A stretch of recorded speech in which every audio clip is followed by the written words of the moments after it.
Abakurikirana Kristo ariho TV, Yesu nashimwe. Ese warotaga wambaye ubusa? Ese warotaga umuntu akwambika ubusa? Ese warotaga ubona ugenda mu nzira ukabona wambaye ubusa? Ibyo nibyo tuje kugusobanurira uyu mwanya, aka kanya. Kandi ngusaba ngo wowe winjiye kuri no channel, wowe ugifungura iyi channel ari ubwa mbere, kanda subscribe, ukore share, kandi na like ni ingenzi, comment yawe nawe ni ingenzi. Kubw'amavuta Uwiteka Imana yadusize, nziko ibyo tuzajya tubasobanurira bizajya bibagirira umumaro. Kandi icyo udasobanukiwe ujye utwandikira kuri WhatsApp, cyangwa ibyo Imana ishatse kukwereka uwo mwanya, ibyo warose ubasha kutwandikira kuri WhatsApp, tugiye kukubwira, turagusobanurira. Iyo nimero ya WhatsApp, waba uri hanze, waba uri no mu Rwanda, waba uri mu Burundi, waba uri Uganda, waba uri Tanzania, Zambia, ibihugu byose bitandukanye no hanze y'umugabane wa Afurika hose, iyi nimero irakora. Kandi kubana namwe ni ibintu byiza kandi ni ibintu by'agaciro. Imana ikomeze kubaha umugisha.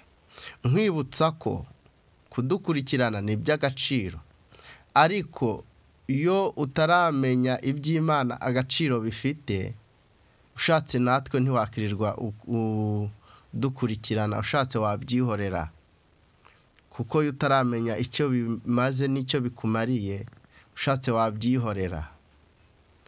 Rero wowe udukurikiranye bikuvuye ku mutima, ngusabiye umugisha uvuye ku Mana Data wa twese ihoraho iri mu ijuru. Kuko benshi bamaze kubigira ibyo kurishisha, abandi bakabigira business, ariko iby'Imana ntago bikorerwamo business. Niyo mpamvu usanga buri wese arimo ashaka kugaragaza ko abizi, ariko imbuto ntazo.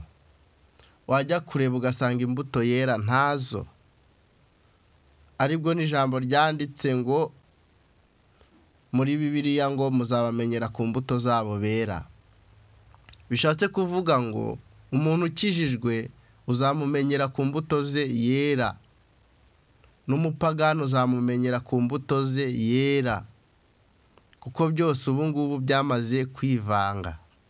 Impamvu byivanze, Satani yakajije umurego, aconshomera benshi abakamburamo iby'Imana, abereka ko n'Imana nta kikimaze. Ariko igihe kiraje, igihe kirageze, buri wese amenye uwo yakoreye. Niba warakoreye Satani, uraje ubimenye. Niba warakoreye Imana nyakuri, Imana y'amahoro, Imana yo mu gihugu cy'abera, uraje ubimenye. Nkwibutsa gukanda subscribe, niba uri mushya ukore like, ukore share, kugira ngo ubu butumwa bwamamare ku bantu benshi, bwamamaza Imana y'amahoro. Ntago ari njye ndi kwiyamamaza, sindi perezida, nta nubwo yewe nta naho nyobora, ariko mpagarariye Imana muri uyu mwanya. Mu bubasha yampaye ndayihagarariye, kuko iyo impaye umwuka wo guhumeka ni ukugira ngo nze nyihimbaze, kandi mbwirize n'abandi bamenye ko Imana ibaho kandi ikwiriye guhimbazwa. Imana nishimwe. Twagiye ku ngingo yacu rero yo gusobanura izi nzozi kurota wambaye ubusa.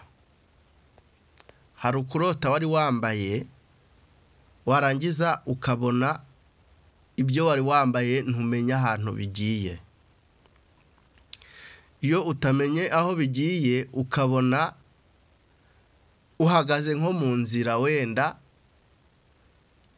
wenda y'ibitaka cyangwa agahanda k'igitaka, icyo gihe nubona uhagaze ibyo wari wambaye ukayoberwa aho bigiye ukabona uhagaze mu gahanda k'igitaka, umenye ko icyo gihe Satani yakugabyeho igitero ari gushaka kukwinjirira kugeza aho akwambika ubusa, ndetse kandi bidasiganye n'ubukene. Ubukene nabwo ruba rugeretse.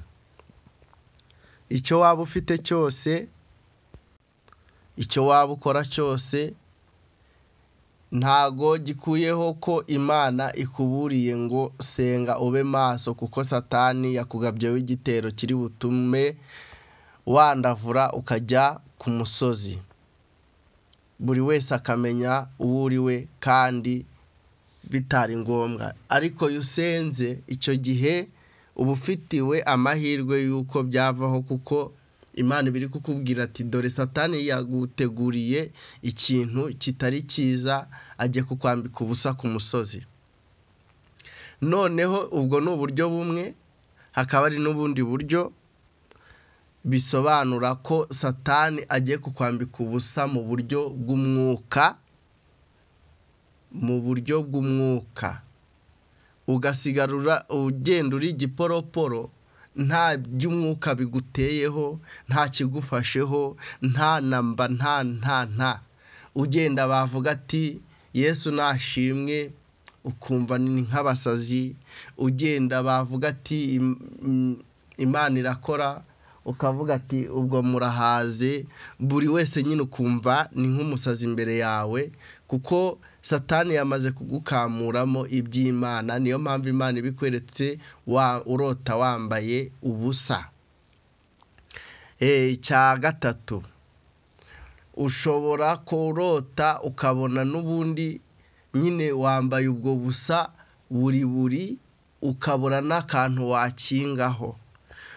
Hari igihe ubirota uri ku musozi, hari igihe ubirota bitewe n'ahantu uri, bitewe n'uko uzaba wabirose. Hari ibyo ngewe nkubwira iby'ingenzi by'ibanze, ibindi byo Imana ibashije kukwereka ibyo udasobanukiwe, utwandikira kuri nimero twakubwiye hepfo.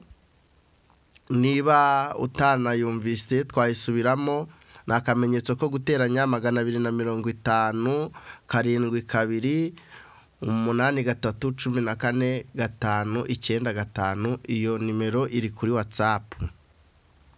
Rero ubwo buryo bwa gatatu, iyo ubona wambaye ubusa, ni igihe uba ugiye guhura n'ubukene bukabije, ubukene bwo mu mubiri,